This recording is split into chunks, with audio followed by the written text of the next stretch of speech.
Welcome to Other People's Shoes. This season, we're exploring what it means to be unmade. Life can sometimes feel like an unmade bed. Messy, chaotic, and overwhelming. But here's the beauty. Every unmade bed has the potential to be remade. In Season 20, we're sharing powerful stories of people who faced their life's chaos head-on and found the courage to rebuild, turning their messes into masterpieces. Just like starting your day with a simple act of making your bed, these stories remind us that small steps can lead to extraordinary transformations. So put on your shoes and take the first step toward remaking your own life. You're about to be inspired, challenged, and encouraged in ways you never expected. This is Other People's Shoes, Season 20. Unmade. And now, here's your host, Neil Matthews. Yes, welcome in Other People's Shoes. We're calling this the bonus edition. So here's the thing. I absolutely love documentaries. Is it the age that I'm in now? Or I'll let you discover that. One Saturday in particular, I remember laying on the couch watching this documentary as I wiped tears from my eyes as I relived, in my mind, a very horrific, very horrifying moment. And that was April 19th, 1995. So for some of you, you're like, wow, Neil, that was like 30 years ago. Where was I? Yeah, where were you? So think back to that date. I remember being in school.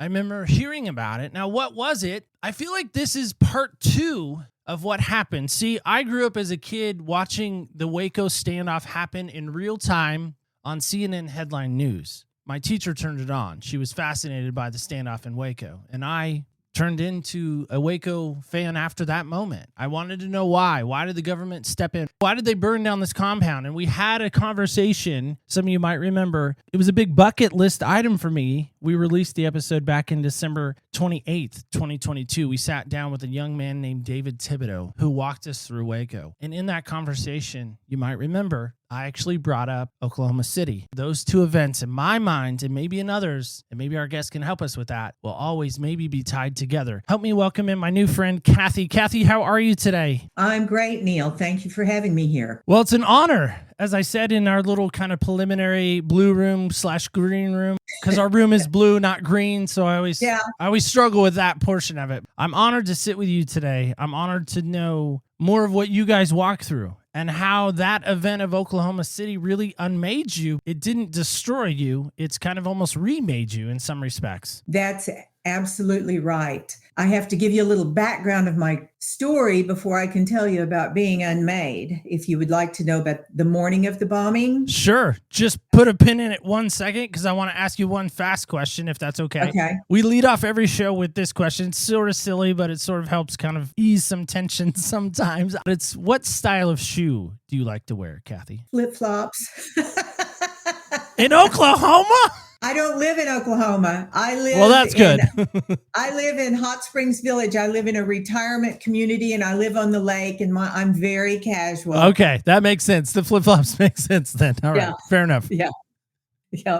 That's what I wear. I've always been just a laid-back, casual kind of person. I might add that before the bombing, I was a government employee. I worked in the yard. I loved to bake. I was Betty Crocker, okay? That's just who I was. I would have never believed my story if it hadn't happened to me. My daughter was a young divorced mother. She had moved home with her two sons. So my grandchildren were more than grandchildren. They had the room next to me. My daughter and I worked together downtown, and we dropped the boys off at daycare, and we went to our office. When I heard the bomb, I had no idea what it was, but I knew it was bad. I ran down 2 flights of stairs to my daughter's office. Everyone was looking out the windows, and someone said they just blew up the bank. And I said, Edie, let's go see. So we ran down 3 more flights of stairs and out the front of the doors. And that's when my life was unmade. It was like I had entered the twilight zone. Big sheets of plate glass were falling down all around us. There wasn't a car one moving in the parking lot. And then we look at the bank, it's intact. Edie turns to run back in the building where it's safe. And I say, Edie, the babies, because I look up the street and I see the smoke coming from the Murrah. And we run up there. It was 3 blocks. We get to the south side. The building's intact. The windows are blown up. We stop to catch our breath and to try to figure out what the heck just happened. Then we hear boom, boom, boom, and we see all this black billowing smoke. We run around to the north side, and it was the cars in the parking lot that were blowing up. My daughter crumbled to her knees and she said, my babies, my babies. And Neil, that changed my life forever. I wouldn't even be here with you today had it not been for the bombing. So just to help, what you're talking about is the Murrah building that was bombed by Timothy McVeigh, and Terry Nichols played a role in it, Michael Fortier as well. And to me, I say the name Timothy McVeigh for some people, they immediately want to get really angry, indignant. They want to fight maybe. They look at that man and they think, how can someone do such a horrific thing and a horrible thing as that? I've heard through my research and my team and through the things that I've watched with you is you have actually forgiven Timothy McVeigh. I did. Is that right? That's right. Let me tell you how I got to that process. After we found out the babies were killed, my son was an off-duty police officer. He saw us on TV and he came downtown and he said, Mama, don't worry, I'm going to find the boys. And he did. My youngest 2-year-old had been gutted by a glass shard. My oldest had a rock in the back of his head. We had to get in cars with children's car seats in the back seat to drive home. And we had to try to imagine, what, we don't have children? We walk into the house and there's the little breakfast cup with the little hot box car that Chase had been playing with on the table. We didn't know what to do. I turned on the TV, I'm watching the bombing coverage, and they zoom in close on a little blue sandal, and it was a little blue sandal I just put on Chase that morning. I realized his shoes were literally blown off his feet. You talk about having a bed unmade. It was unmade. Within a few days, they had the National Memorial and President Clinton was there and all the dignitaries from around the country. And he said, many people haven't even been found in the rubble yet. I mean, it was just a couple of days afterwards. I don't know how they got it together so quickly. He said, I promise you, everyone that was involved in this crime is going to be prosecuted to the full extent of the law. Well, as time went on, a couple of weeks went on, I had the 19 families of the children that were killed in the Murrah building to my house for a dinner. And at that dinner, one of the young mothers told us she'd seen the bomb squad downtown before the bomb went off. Well, that made my husband so angry. And I watched anger just eat at his soul. That night when we got home and saw that little blue sandal, we saw one of the fathers that his son survived and he's by his bed in the hospital. And he said, we just prayed and asked God for a little boy to hold. And God answered our prayer. Here's our boy. Isn't this great? Well, Neil, we had prayed for our boys as well, and we lost 2 of them. I've since come to the realization that I don't believe God's a cherry picker. I don't think the morning of the bombing, he said, I'm going to let this one and this one and this one live, and I'm just going to let the others be destroyed. God didn't blow up the building. McVeigh did. My husband was angry at God for not answering our prayer, and I had come to the decision, God, I don't know why this happened. I do know, Lord, that I'm not going to be able to make it through this without you. It was the first time in my life where I ever thought of committing suicide because I was in such pain. I didn't know how I was going to live with it. John Walsh of America's Most Wanted came and he spoke to the families, of the surviving families. He looked right at me. It seemed at me. It was at the crowd. He pointed his finger and he said, you will grieve and you will grieve deeply, but you will survive. To that point, I didn't know what had happened. I didn't know if I would make it or not. I knew John Walsh's kid was kidnapped, brutalized, and all John got back was his head. It was almost like a word from the Lord. You are going to make it. You are going to survive, because up to that point, I didn't know if I would survive. That mother that came to the dinner said that she'd seen the bomb squad downtown. We didn't believe her. Found out she, in fact, was right. We found a whole office full of people that had been watching the bomb squad in the alleyway. There were people watching it happen. And kind of the joke of the office was, well, I wonder what the bomb squad's doing down there. And they said, well, I guess we'll find out soon enough when the bomb goes off. Ha, ha, ha. And they did.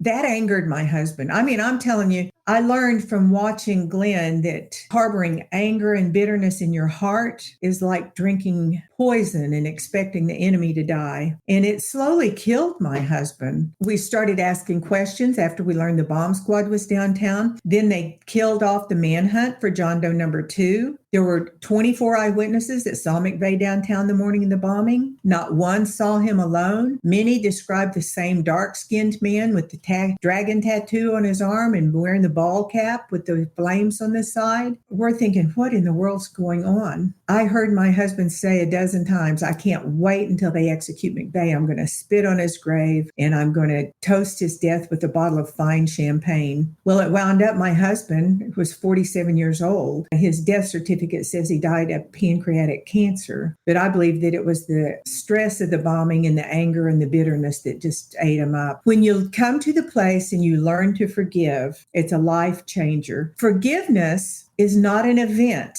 It's a process. It takes time, but you get your heart pointed in the right direction and you can get there. And I got there. Wow. Do you think the events of Waco and Oklahoma City are linked? Am I wrong in that theory or thought process? No, you're right. April 19th is a sacred date to the extreme right wing. It was April 19th, 1772 was the beginning of the American Revolution. On April 19th, 18, and I've forgotten the year, it was the day that Lincoln put the embargo on the railroads. It's what started the Civil War. April 19th, there was a compound called the CSA, the Covenant, the Sword, and Arm of the Lord, that was raided by the FBI. Those people at their sedition trial, it was shown that they had planned to blow up the Murrah building out of retaliation for this raid. Their leader, Wayne Snell, was executed on April 19th, 1995, the very day of the Oklahoma City bombing. The prison death watch log notes that he laughed and chuckled as he watched the coverage of the bombing. You know, there'd been a standoff in Waco for what, like 42 days, if I remember correctly? Why did they have to pick April 19th to go in there? I think it was this kind of an in-your-face thing. And McVeigh was there. McVeigh was upset. He didn't think military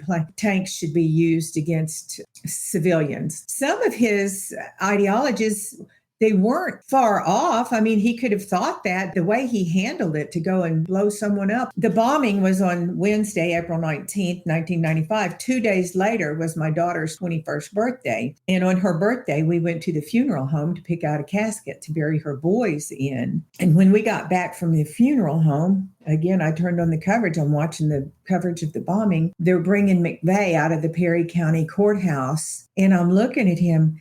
And my thought, Neil, was, oh my God, what happened to that poor kid that he did something so horrible? He takes the credit and they say he was the lone bomber downtown. 24 eyewitnesses couldn't all be wrong. Terry Nichols was in Harrington, Kansas the day of the bombing. Michael Fortier was in Kingman, Arizona. McVeigh couldn't have been by himself. After my husband died, I went to Stephen Jones, who was McVeigh's defense attorney. And I said, I just felt like I owed it to Chase and Colton, my grandsons, and my husband. He was a forgotten victim of the bombing. I don't think he would have ever died if that hadn't happened. I felt I owed it to them to find the truth. So when I went to McVeigh's defense attorney, I said, you know, if you're trying to point the finger at someone else, let me help you. I do think I did forgive Tim McVeigh. I've forgiven Terry Nichols. I've been in to see Terry Nichols. I've had his family to my home to stay. Did I forgive him? I absolutely do. I think Terry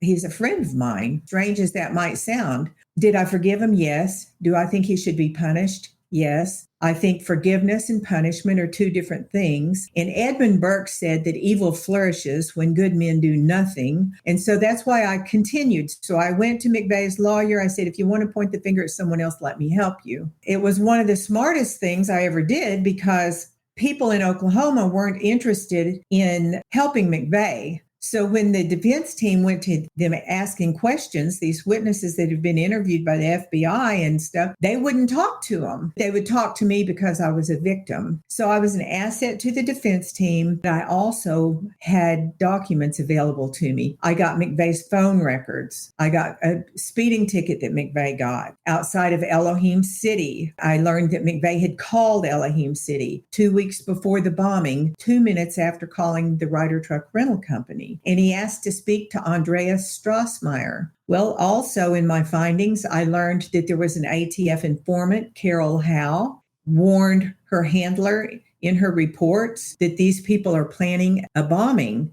She went scouting buildings that they planned to target with Andreas Strassmeyer and a man named Dennis Mahon. Now, the ATF, the handler was a new employee. She filed a report and no action was ever taken. Information they had perhaps could have stopped the bombing. I don't know, but there wasn't anything that I could tell that was done. You've got Strassmeyer scouting the building. You've got McVeigh calling Strassmeyer at Elohim City. I have a speeding ticket that McVeigh, a kid from Lockport, New York, got outside the gates of Elohim City just a couple of miles. In Muldrow, Arkansas, on the Oklahoma-Arkansas border in the wood. What would he be doing there? So I've continued to search. I've written a new book called Shadows of Conspiracy, the untold story of the Oklahoma City bombing. And it's a historical fiction and tells the story the way I believe the bombing really might have happened based on my 30 years of research. I'm excited about that book. I did the documentary with Katie Couric for HBO, An American Bombing, The Road to April 19th. Also can tell you that the biggest thing that I've learned through this 30-year journey was learning to forgive. See, I've been after the truth for 30 years. And if I had gotten all my questions answered and never learned to forgive,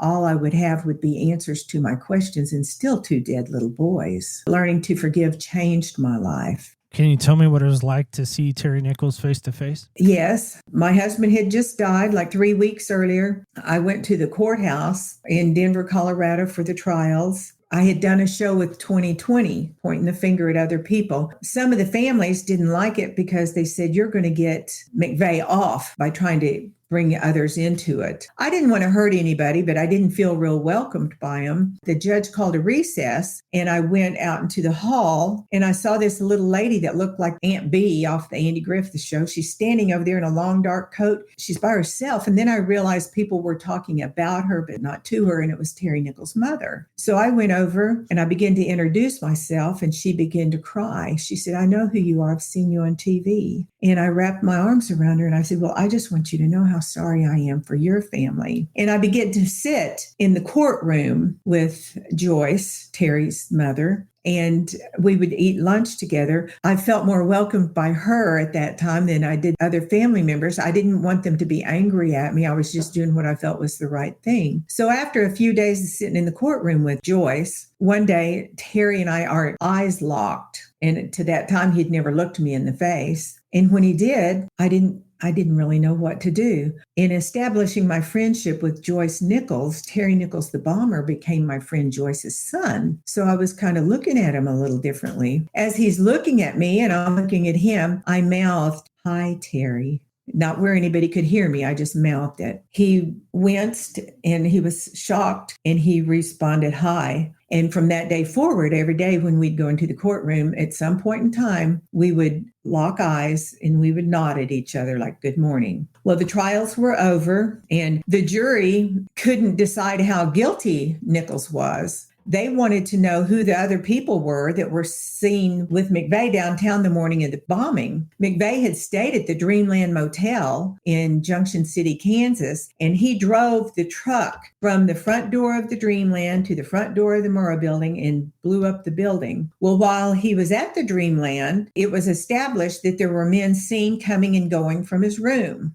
the maid at the hotel, the owner, the guest at the hotel, the Chinese food delivery man. They all saw these other men. The FBI never identified who these men were. The judge declared them hung on the sentencing phase because some of them didn't want to give the death penalty because they wanted to know who these others were that were seen with them out at Gary Lake building the bomb. So Oklahoma had a backup plan. The federal trials there in Colorado for McVeigh and for Nichols were only for the 8 agents that died in the building, the 8 federal agents. So Oklahoma brought him back to Oklahoma to try him with a state trial for the other 160 people that died. I moved back home to Oklahoma. In a few days, I got a letter in my mailbox and I looked at it and it's like the return address said Terry Nichols County Jail. And it's like, oh my God, what does he want? Wasn't looking for a pen pal. And I didn't know if I was going to open it or not. And then I began to think about it. And it's like, well, who's going to know more about the bombing than the bomber himself? So I wrote back to him. We began writing back and forth. And then he sent me a letter that said, if you'll send me your phone number, I'll call you. And Neil, it was weird because I sent him my number and I was expecting the call. You know, what do you say? I mean, you're thinking about what do you say? Yeah, what do you say? That's what I was just going to ask. Yeah, what do you say? The phone rings, and that's back when we had the little box, the caller ID box. And I look and I see it's the That's county how long jail. ago it was. Absolutely. A long time ago. Before I answer the phone, I'm going, hello, hello. Hello. I'm testing my voice. It's like, you want to sound good for the bomber? What's going on? I didn't know what I was going to say. When I said hello, it was a recording. You have a call from inmate number and will you accept the call? And I said, yes. We had written a lot of letters by then. So I kind of knew him and I said, hi, Terry, it's good to hear your voice. And we just began awkward conversation. He was bored and at the county jail, he could call. In federal prison, he only gets 2 15-minute calls a month. He called enough that we established a friendship because, like I said, he became my friend Joyce's son. And he told me his birthday's on April 1st. And he said, I'm the biggest fool of all for getting involved with Timothy McVeigh. He told me that he tried to back out. McVeigh had threatened him and his family. Terry was scared. Terry's a very mild, meek man. I could see how he would be easily influenced. He did tell me, Kathy, I promise you, when I am no longer under the threat of a death penalty, I'm going to tell you everything. So the state trial came and went. Again, they couldn't decide how guilty he was. They wanted to know who the other people were. So he was put back in federal custody to spend life. So 60 Minutes had done an interview with Timothy McVeigh. That was Ed Bradley. I saw that one. Oh, you did see that one. Okay. Well, Ed Yes, Bradley ma'am. did the interview. He wanted to do one with Terry Nichols as well. They had a problem when they approached Terry about doing the interview. Of course, he has to agree. And he said, well, I'll do the interview, but only if Kathy is the one that conducts it. Wow. Yeah. He told me, he goes, Kathy, I'll do the interview, but I want you to conduct it. I don't trust Ed Bradley. He'll put me in a bad light. He might not be wrong on that. So 60 Minutes was going to do something they'd never done before in the history of the show. They were going to have me go in as their correspondent. I was going to interview Nichols, and then I was going to come out, and Ed Bradley was going to interview me about my interview. We wrangled with the prison for a year and a half. I met the prison's guideline as a correspondent for 60 Minutes. The warden sent me a letter that said, in his sound correctional judgment, that to allow me to come to Florence, Colorado, to that maximum security prison that houses the baddest of the bad. The Unabomber's been in there. There's a guy named Unabomber, Ramsey Joseph that blew up the World Trade Center the first time, Tim McVeigh. The worst of the worst is there. It's the worst, most serious criminals in the United States. So the judge said I would be a threat to the prisoners, to the staff, and to the public at large. And he wouldn't let me come in to do the interview. Wait, you would be a threat? I would be a threat. Why would you be a threat? Did you ever figure out the why on that? I got a speeding ticket once. That's the extent of my criminal history. Were you late to like math class or something? Like, really? What is so threatening about you? That's what 60 Minutes and I could never understand. I have an idea. I have an idea. It might sound similar to your book. So Terry calls me. He's frustrated we can't get the interview done. And he says, you go to 60 Minutes and tell them on this date, I'm going to call you and I'm going to tell you everything. And he said, I only get 2 15-minute calls a month, and I'm going to use both of my calls to tell you everything. I told 60 Minutes, they flew me to their set in New York. They wire me up. We began to wait. And when I had gotten there, they told me Ed Bradley was very sick, but it had taken us a year and a half to get to this point, and they'd have another interview or do it if needed. So after a few hours, the producer came back in. He said, I'm so sorry, but Ed Bradley has just died and we're going to have to shut down the set. Oh, I had done a story with Ed. Nice guy. I hated that he had passed. I hated it for the 60 Minutes family. I was really upset too because I'd waited this long, this many years to try to get to the truth. Then I regrouped. It's like, that's okay. Terry will still be calling me. And when he does, he can tell me everything. I don't care if it's on 60 Minutes or not. Well, he never called. I never knew why. A couple of days later, I'm back home in Arkansas, and Terry's mother calls me. And she said, Kathy, Terry wanted me to let you know that on the day he was to call you, he was notified by the warden that you were taken off his calling list. The man had been calling and talking to me for 10 years, and now I'm taken off his calling list on the day he was going to tell me everything. And I have to wonder, Neil, why would the warden care what he had to say? I don't think he would, but somebody somewhere did. First off, thank you for all that you've shared so far. I want to acknowledge that too. That's what I'm trying to figure out. Why does the government have to be so secretive on everything? Is it for public safety? There's so many little conspiracy theories that I struggle with. By the way, when I first digging into your story and your background and all the work that you've done these last 30 years, I started to think to myself, wait, is there a conspiracy theory to Oklahoma? Is Waco a conspiracy theory? Is Ruby Ridge a conspiracy theory? Was COVID a conspiracy? Like, my brain starts going in overdrive of all these government things that happen to us as people that oppress us. Well, I can address that from my point of view. People with conspiracy theories that sit around saying, I think this might have happened, and they just conjure up things that could have happened and they tell it as the truth, they've caused me a lot of angst. I don't want to be a conspiracy theorist. In my new book, Shadows of Conspiracy, I have the documents in there substantiate what I'm saying. I didn't sit around and think what could have happened. I went exactly on the facts. I have the ATF informant's files. I've got McVeigh's phone records. McVeigh's sister was laundering. She told FBI in part of her plea bargain with the government, she turned on her brother. She told them that she was laundering $100 bills that her brother told her came from bank robberies. Okay. There was a group of bank robbers that the FBI had dubbed the Midwest bank robbers. They were robbing banks across the Midwest, and they were using the funds from the bank robberies to promote terrorist activities. You know where they were staying? In Elohim City, the very place McVeigh called, the very place the informants there. She's telling them these people are planning a bombing. You ask,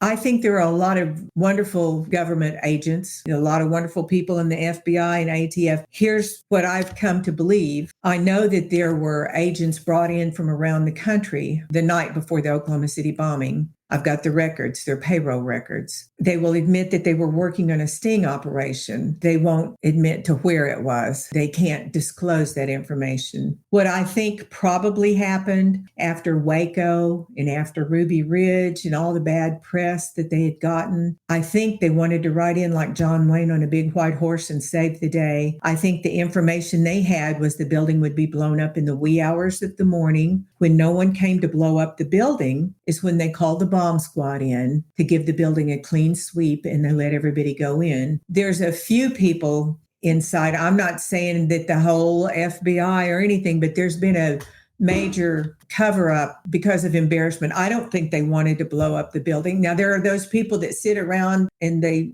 dream up conspiracies, and I can only go based on the evidence. And that's why my new book, Shadows of Conspiracy, it's classified a historical fiction because I tell the story. It's a really chilling story. I place the bombers, I name them by name, who they are, and I fill in the dialogue just like you would on a historical fiction about Abraham Lincoln or George Washington. And it tells the bombing story that I believe would be much closer to the truth than the one that we've been given. You mentioned Bill Clinton being president at the time and him making the statement, all the people responsible will be held accountable. In your mind, has the government done that? No, all the people that are responsible have not been held accountable. I will tell you, though, that they were picked up around the country shortly after the bombing, and they were jailed. And the Midwest bank robbers put in jail for some of the bank robberies. One of the Midwest bank robbers was a guy by the name of Richard Lee Guthrie, and he told LA Times reporter, he said, I'm getting ready to blow the lid off the Oklahoma City bombing. And the next day, he was found hanging in a cell, and they said he committed suicide. What do you think of that? Coincidence? Was it a coincidence that McVeigh just accidentally chose the same building to blow up that the CSA, the Covenant, the Sword, and the Arm in the Lord, had planned on blowing up? At the sedition trial, they said they were planning on blowing it up, but when the rocket launcher they were going to use to blow it up with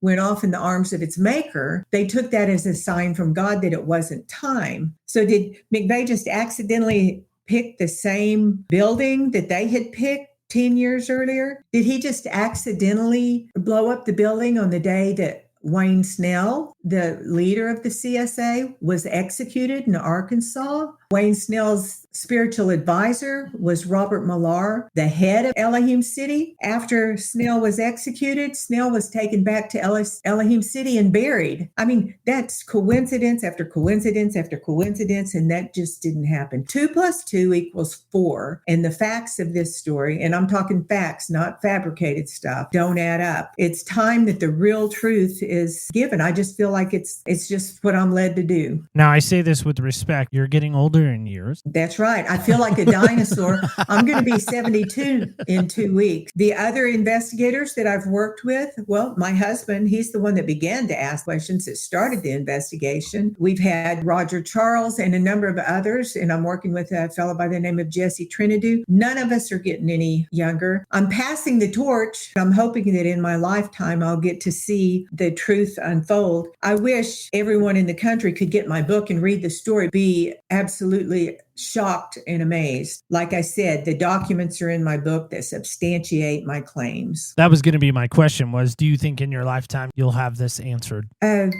Well, I just keep working toward that. I don't know how long my lifetime will be. So we'll see. As long as I draw breath, I'm going to work at it. And it's not because I'm angry. It's not because I'm hate-filled. It's because I believe it's the right thing to do. Again, evil flourishes when good men do nothing. People need to be held accountable. So I'm guessing, being from Oklahoma, you're familiar with maybe a famous Oklahoman, Garth Brooks. You know Yes. that? You know that guy? The Change. And in that song, he says, they'll never change things.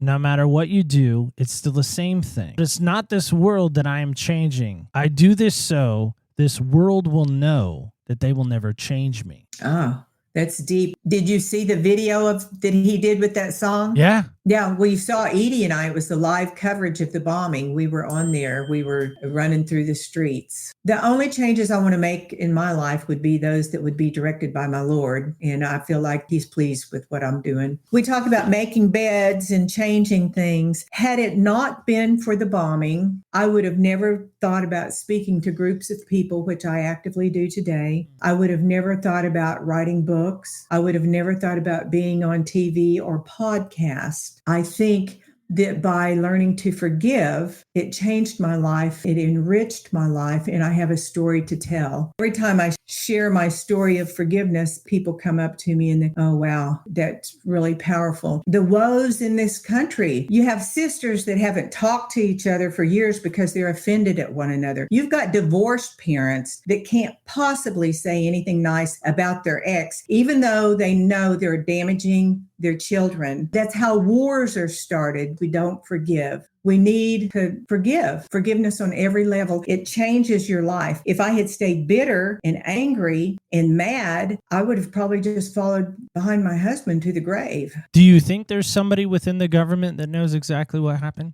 I don't know that there's some big head somewhere. Maybe not one single person, perhaps a group or a department or somebody, an entity. Okay.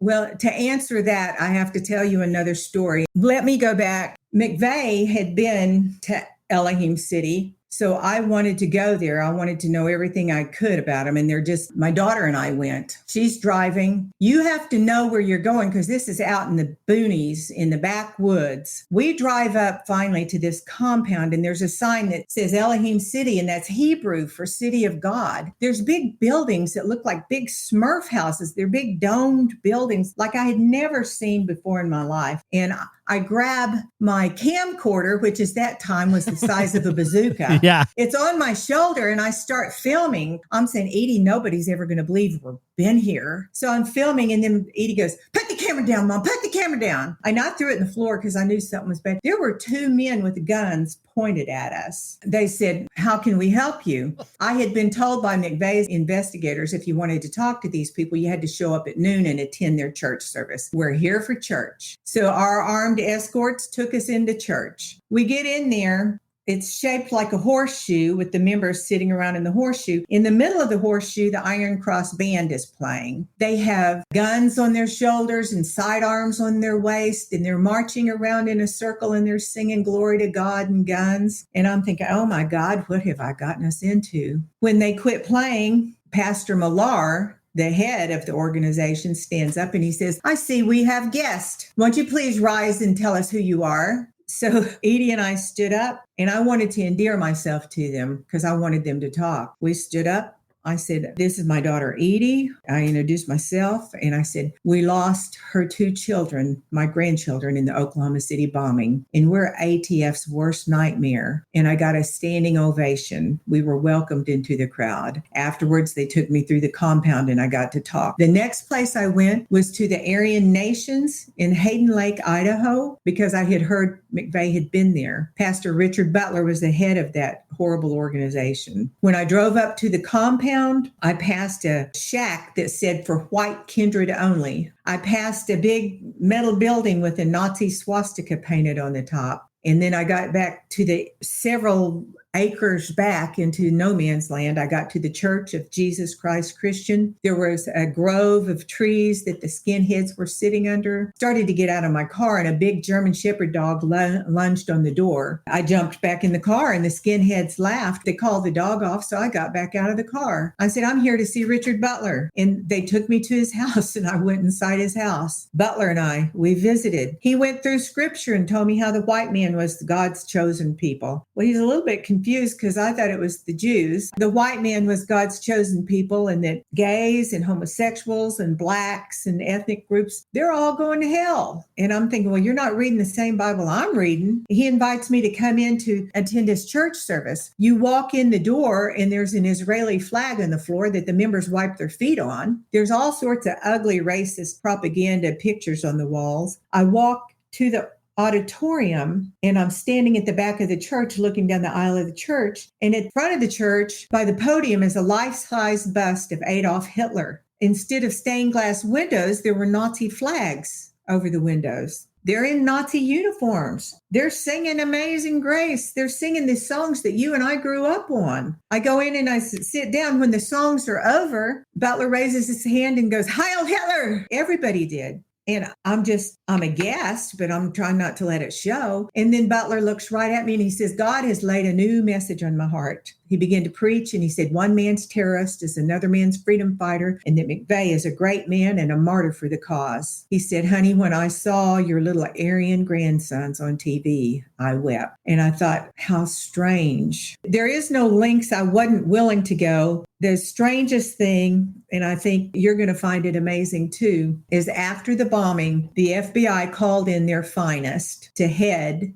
Oklahoma City bombing investigation. One of those men was Danny Colson. He was at Waco. He was at Ruby Ridge. He flew McVeigh from Perry back to Oklahoma. He had written a book called No Heroes. I had slid in the book citing there, but I didn't want to embarrass him or say anything and really just greeted him. I didn't ask the questions that I would have yearning to ask because I thought, well, why is he going to answer me? Why is he going to tell me anything? He's FBI. Then 10 years later, I learned that Danny Colson had retired. I called him. I said, I have some questions and I'd really like to meet with you. He's living in Dallas, Texas. He told me he'd be happy to meet with me. I'd have to come to Dallas. I loaded up that time of my 20 years worth of research, these 3-inch binders. I had 20, 30 binders. I loaded them up. I went to Motel 6. I put all those binders on the beds. And I had them there. There's a knock on the door. I go in to answer the door. When I open it, Danny's changed a lot now. It's been 30 years. At that time, when I opened the door, there he was. He was wearing these tight blue jeans and this black tight shirt, cropped hair, and he looked FBI all the way. I began to talk to him. I said, I'm just so curious. Why didn't you go after Carol Howe? And he's asking, well, what about Carol Howe? I pull out my records. I show him her reports. I show him McVeigh's ticket that he got out there. I showed him the phone records. I said, why didn't you interview Andreas Strassmeyer? And I knew who the FBI interviewed because I'd seen all the documents because I worked for the defense team. I said, you interviewed hundreds of people in connection with Timothy McVeigh, including his 3rd grade school teacher. You didn't think it was important to talk to Andreas Strassmeyer? And I can see his countenance is changing. And then I said, what about these Midwest bank robbers? McVeigh's sister's laundering $100 bills. It's right here in her confession that she said Tim told her came from bank robberies. They were living in Alahim City. I could just tell his countenance changed. He goes, it makes sense now. It makes sense. And I said, what makes sense, Danny? And he said, well, Kathy, I was called the FBI's finest. I was called in to lead the investigation of the Oklahoma City bombing. He said, in just a couple of weeks, I was put off the case and I was put on leave with pay. And he said, Kathy, if they put you on leave with pay, they don't have to tell you why. If they put you on leave without pay, they've got to explain it. I've been on leave with pay until the day I retired. For 10 years, he was on leave with pay. I haven't seen this information that you have. You probably have more information in one place than any agency. You put them all together, you've got the records. He goes, aren't you scared? And I said, well, I don't know. Who should I be scared of? And he said, well, the people that you could get prosecuted and possibly executed. I said, no, Danny. I said, I'm just not that smart. I'm just a gal that just does what I feel like it's the thing I'm supposed to do. He was in the documentary that I did with HBO, An American Bombing. I wasn't there when he was interviewed. I would have liked to have talked to him. They didn't say anything about he'd been on leave with pay. You can't argue with anything I put in my book because I only based it on facts. What is the harm in finally saying what happened? Well, Again, I go back to Waco. I think they overreached. David Thibodeau talks about it. They could have had David at any point in time. He was an avid runner. that's right. He would run the compound. He ran the road that the ATF went down on the day of the raid. He ran that road consistently. It wasn't like a Walmart. Yeah. It wasn't like a just every now and then thing. He was out easily. They could have done a snatch and grab of David Koresh if they wanted him. I mean, honestly, think about it, Neil. What if you were part of an operation that cost 168 people their lives, including 19 toddlers? I guess you'd work pretty hard to hide that. I don't know. You talk about they wanted to come in like John Wayne, your words, John Wayne on the white horse, to rectify what happened with Waco, to make it up. They wanted to clean up their tarnished image. But and they it stepped only in made it worse. again. They Yeah. stepped in it again. Yeah. By they did. your own account, again, if I'm reading between the lines, they didn't redeem themselves. They made it worse. Well, I think they knew they did, and that's why the people that made those decisions in high places have worked to cover it up. I just can't believe that everybody knew about it. I mean, that doesn't even make sense because somebody would be squealing. There are people in high places that have worked hard, just like the ones that shut down the 60 Minutes interview. It's just not right. You never got to see McVeigh face to face? You never got to talk to him other than the courtroom? No, I tried. I reached out to him, the reporter that went in to see him. I had sent a card in to McVeigh. It was a little portrait done of Chase and Colton. That lady did it. It was a painting. They looked like little angels. And I wrote a card into him and I said, I'd really like to speak to you. I want you to know that I have forgiven you. Remember what all I said in the card. I'd like to come visit with you. And he read the card, and Lawrence Meyer was the reporter. After reading the card, he just looked up at him and he said, well, I don't know what to think of this. And he never reached back out to me. He just seemed like a robot to me. Every interview, everything I've heard of him, he just seemed very robotic. Everything was very just ho-hum. I don't really care. And I don't know if that was the persona to McVeigh or if he really did have a heart. What do you think? I don't know. I even went to New York and I met with his dad and talked with him. And his dad was very proud of his son. Tim grew up a nice Catholic boy. I don't think he ever knew the Lord. I think had he made it in the special forces, that he would have probably been a pretty good killing machine for our side, for America. He says when he went to Afghanistan, he was at a foreign land and he was killing strangers that he'd never met, and he got medals for it. And then he came back here. He wanted to join the special forces, but physically he just couldn't cut it, and they let him loose. I think that angered him as well. And then he just kind of soured. And the other thing, he spent 2 years traveling the country, going between Kansas City and Arizona and all over for 2 years. I've been to the little hotels. I've followed his steps. Okay, here's a man without a job. He has to sleep somewhere. He has to eat. He has to buy gas. He has to keep his car running. Who's doing that? Who's taking care of that? And I recently obtained a document. It's a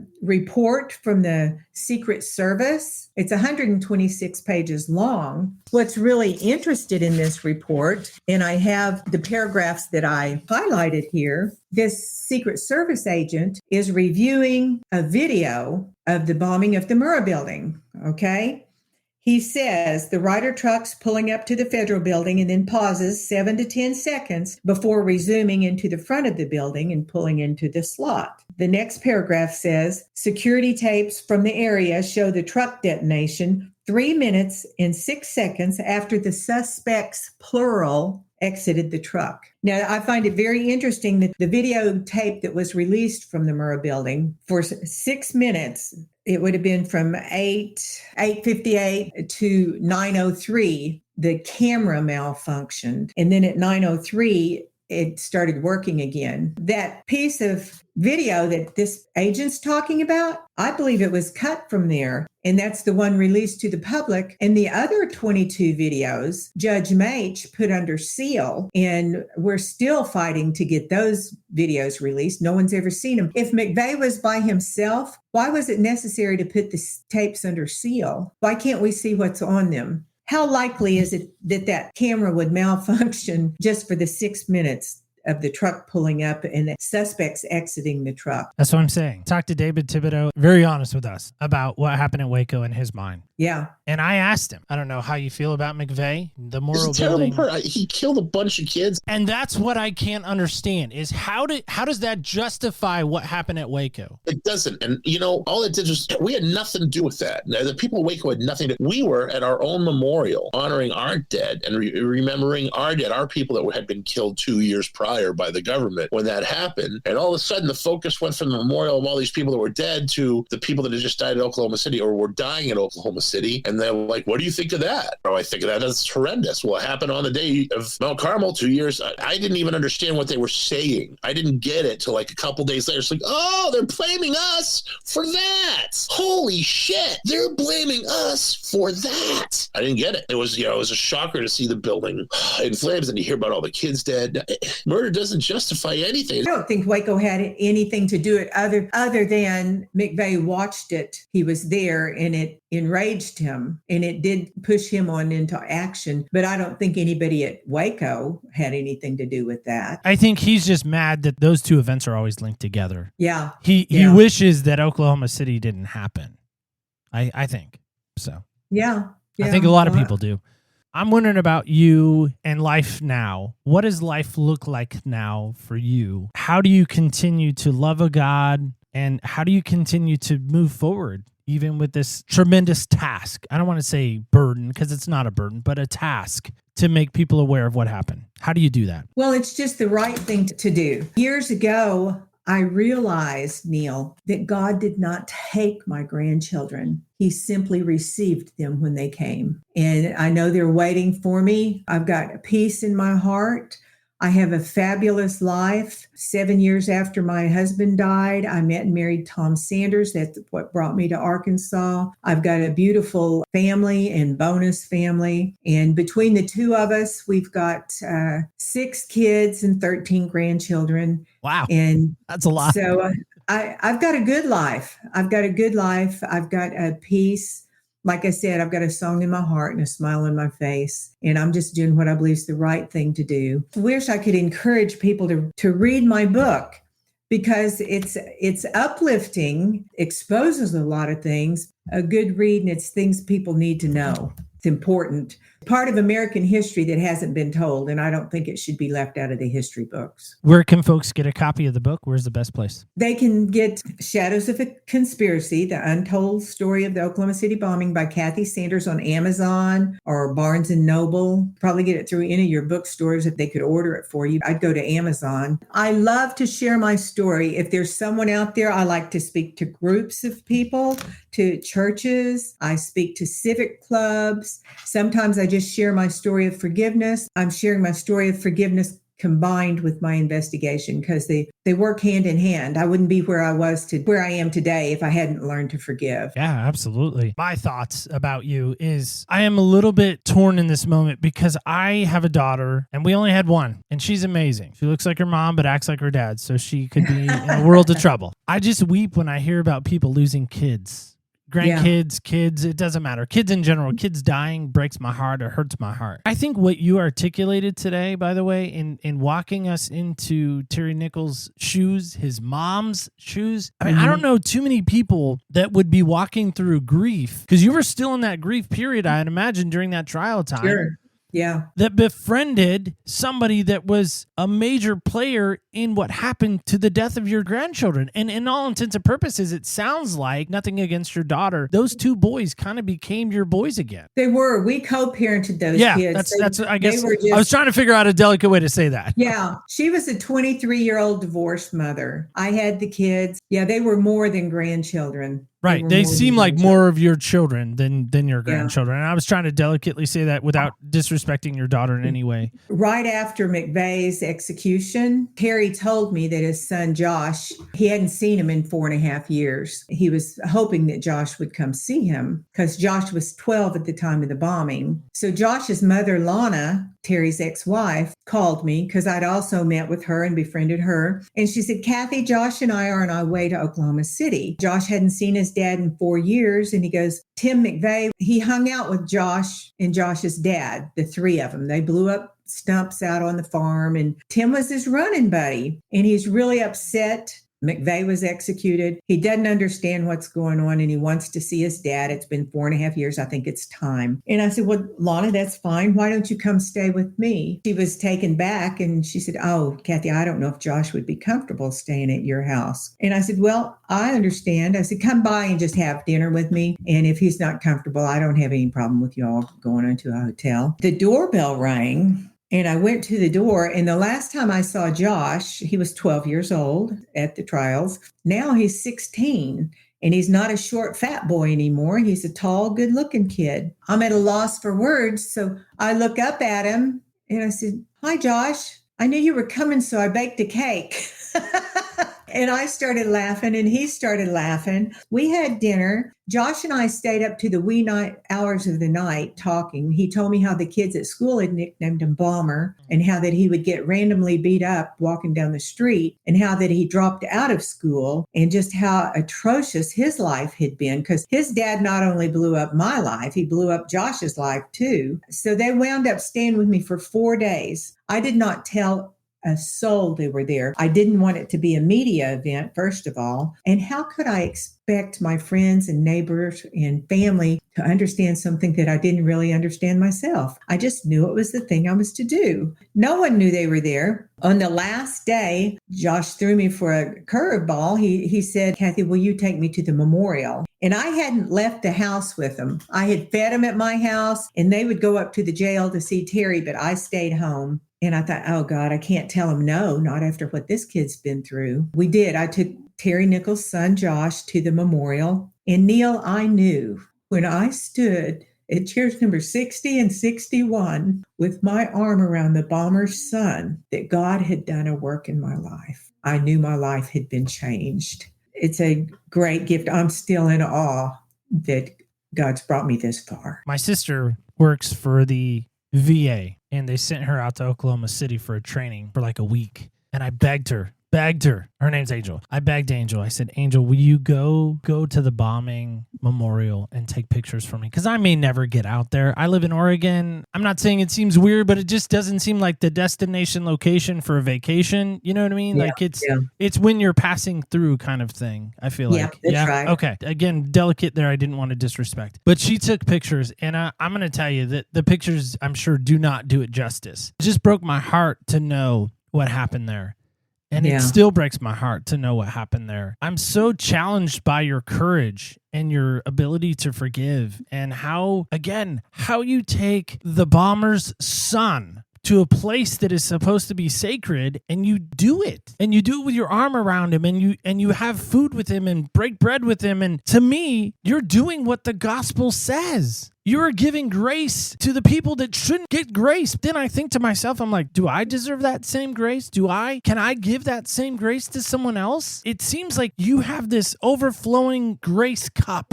And I just don't know how. I just don't know how. I have had people say, well, Terry Nichols or McVeigh, they don't deserve mercy. And my answer to that is, well, it wouldn't be mercy if they did. If they deserved it, it wouldn't be mercy. Mercy is something you extend. I don't know. It's just something. It just makes your world a better place. I can promise you that. The world may say, no, you have to hate, but you're saying, I'm not allowing the world to change me. And I think it goes back to that Garth Brooks amazing song that he sang. Well, Kathy, is there a way people can connect with you? Do you like people connecting with you?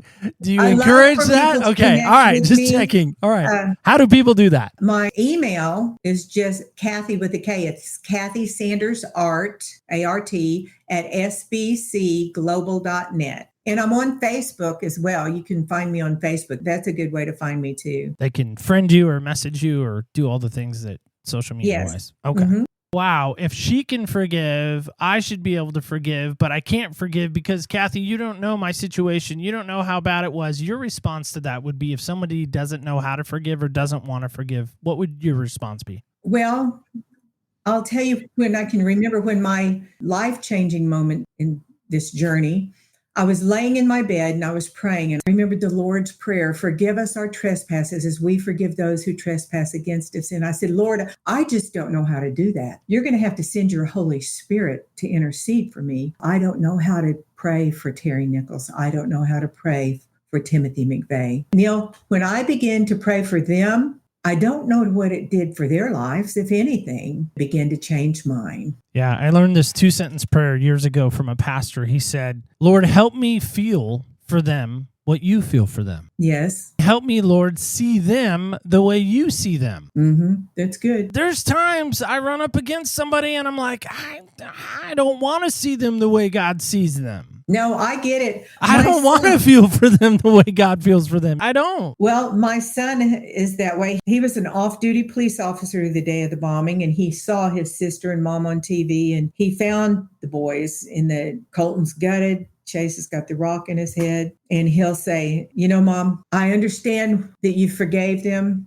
I admire you for that. He goes, but please don't ever ask me to do that. He goes, if I'm ever left in a room with Terry Nichols or anyone else that was involved in this bombing, only one of us will be coming out. And you know what, Neil? I think God understands that too. He understands. We can't change everybody. Again, forgiveness is not an event, it's a journey. Begin to take the baby steps, begin to pray. And I never planned on forgiving. When I went to that courthouse, I wasn't going there thinking, oh, I need to meet Terry Nichols' mother. I could have never schemed on how to do this. And I probably wouldn't have even have been in my plan, probably wouldn't be a plan that I wanted to follow. When you take these baby steps toward forgiveness, it changes your life, and it changes the lives of those around you too, I believe. Well, thank you so much, Kathy, for being here today. All right, guys and gals, kids and campers alike, that is it. That is all. That is our show, in fact, today. As I said, a bonus edition. Listen, I think there's some things in this world I still don't understand. If I was going to make a list, I think undoubtedly forgiveness is on that list. I don't understand it. I don't like it sometimes. I don't want to acknowledge forgiveness sometimes. I don't want to go seek it. I sometimes don't even want to give it. So right now, think about it in your life. Who's the one person that you can't forgive? Who's that one person right now that when we talk about forgiveness and you talk about maybe even giving grace to, who's that one person that comes to mind that needs grace, that doesn't have it? They're never going to get it from you. Do you have them? I don't think there's anybody on the planet that is far away from that should get it. Everyone should get it, right? I don't know. Again, that's one of those pondering questions. If you're like me and you're still pondering and you're still wondering, can I forgive this person? Let me know. And maybe we can work together, you and I, on how we can learn to forgive better and give grace better. Let me know. You can let me know at opspodcast.com is a great place to let me know. You can let me know on the socials at OPS Podcast Show under Facebook, Instagram, and X. And don't forget this. Remember, when you walk in other people's shoes, you really do get a different perspective on life. Stay tuned till every Wednesday. We'll be back with another amazing show. Thank you again for listening to this bonus edition. And I do appreciate you so much. Take care.